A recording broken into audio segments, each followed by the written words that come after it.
هەڵچوونەکان تین و چۆن کار دەکەن. زۆر جار لە هەڵچوونەکانمان دەترسین و خۆیان لێ بە دوور دەگرین چونکە زۆر بە ئازارن. کەوا بێت بۆچی پێویستە گرنگی بە هەڵچوونەکانت بدەیت چونکە هەڵچوونەکان زانیاری گرنگت پێدەبەخشن پێت دەڵێن کە ئاخۆش دەکەن بە خواستی تۆ دەڕۆن یاخود نا. هەڵچوونەکان یارمەتیت دەدەن بۆ مانەوە لە ژیان لە ڕێگای دابینکردنی کارامەیەک بۆ ئەوەی بە شێوازێکی ئۆتۆماتیکی وڵامێکی خێرات هەبێت بۆ دۆخە گرنگەکان. هەڵچوونەکان یارمەتیت دەدەن پەیوەندیت هەبێت لەگەڵ کەسانی تر هەروەها لەگەڵ چاوەڕوانی و داخوازیەکانی ژیانیش. هەڵچوونەکان پێت دەڵێن کە چیت پێویستە کە زانیشت چیت پێویستە دەتوانیت هەنگاو بنیت بۆ بەدەستهێنانی ئەو پێداویستیانە هەروەها لە ڕێگەی هەڵچوونەکان هەستەکانت دەردەبڕیت. کاردانەوە هەڵچوونیەکان لە ڕێگەی ئەزموونەوە فێر دەبین. هەر ئەزموونێکی نەرێنی ڕەنگە لە ناخدا ببێت بە هەستێکی گەورەی ڕۆژی سامناک. زۆرێک لە کاردانەوە هەڵچوونیەکانت پێشووتر فێر بوویت.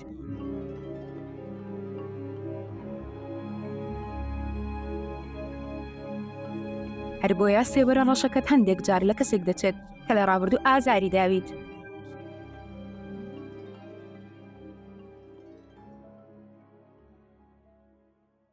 ئەزموونە هەڵچوونیەکان و کاردانەوەکان دەکرێت لە هەر کاتێکدا بێت بگۆڕدرێن بەڵام چۆن؟ سەرەتا پێویستە بزانیت کە هەڵچوونەکانت چین. تۆ هەندێک هەڵچوونی بنەڕەتی جیاوازت هەیە، هەندێکیان دەتوروژێنن، هەندێکیشیان ئارامت دەکەنەوە. لەوانە شەرمنی، ترس، غەمباری، تووڕەیی، بێزاری، دڵخۆشی، هەروەها سەرسوڕمانیان تامەزرۆیی. تۆ زیاتر هەڵچوونە ناخۆشەکانت هەیە وەک لە خۆشەکان، واتە هەستەکان زیاتر ئازارت دەدەن. ڕەنگە لەبەر ئەوە بێت کە هەڵچوونە ناخۆشەکان یارمەتیت دەدەن بۆمانەوە لە ژیان. هەستەکان زیاتر ناخۆش دەبن ئەگەر دژیان بوەستیتەوە یان ئەگەر لە ناخدا بیان هێڵیتەوە، بەڵام ئەگەر دەریان بڕیت کەمتر تووشی نەخۆشیت دەکەن. دەتوانیت چەندین هەستی جیاواز ئەزموون بکەیت و دەری ببڕیت، وەک هەستی بێئومێدی، تووڕەیی، دڵاڕاوکێ، بەجۆشی، تەنیایی، تاساوی، گوماناوی، ڕازی بوون.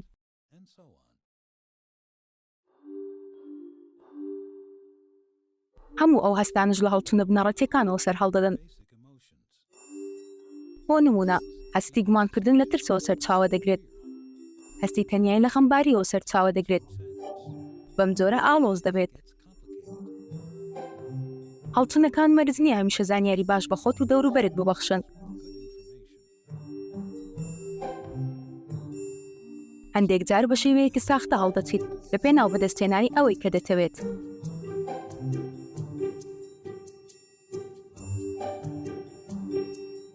لە هەندێک کاتی تریشدا هەستە ڕاستەقینەکانت دەشاریتەوە لە ڕێگای هەستی ترەوە. گەر بۆ جۆرە ڕەفتار بکەیت لە کاتێکدا بەڕاستی بۆ جۆرە هەست دەکەیت. تۆ لەو کاتەدا پێویستت بە هاوسۆزی و دڵنەواییە، کەچی خەڵک لە خۆت دوور دەخەیتەوە.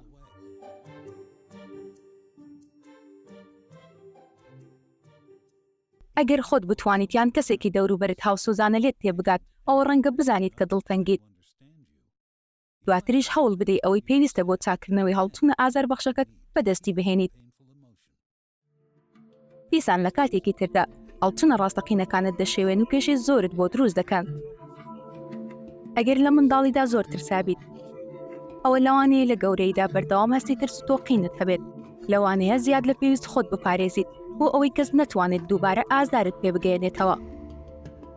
هەموو کەسێک کە لە منداڵیدا بە سەختی ئازاری پێگەیشتووە پێویستێکی قوڵی هەیە بۆ هەستکردن بە سەلامەتی یان ئەوەی کەسێک خۆشی بوویت و پێیوەست بێت پێیەوە، بەڵام خۆپاراستنی بەهێز ڕێگر دەبێت لە بەردەم ئەوە.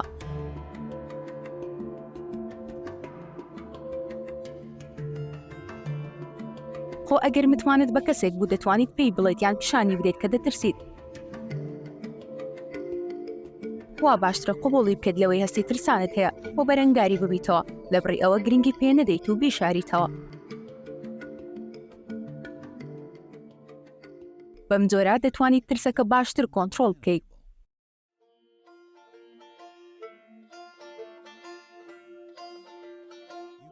هەروەها دەتوانیت ترس بگۆڕیت لە ڕێگەی هاوسۆزی خودیەوە یان تووڕەبوونێکی بەهێز لە خۆت. تۆ دەتوانیت خۆت بپارێزیت و ڕزگارت بێت لە پێناو خۆتدا بەبێ ئەوەی خەڵکی دوور بخەیتەوە. دەتوانیت ڕخنە قبول بکەیت تەنانەت ئەگەر ئازار بەخشش بوو.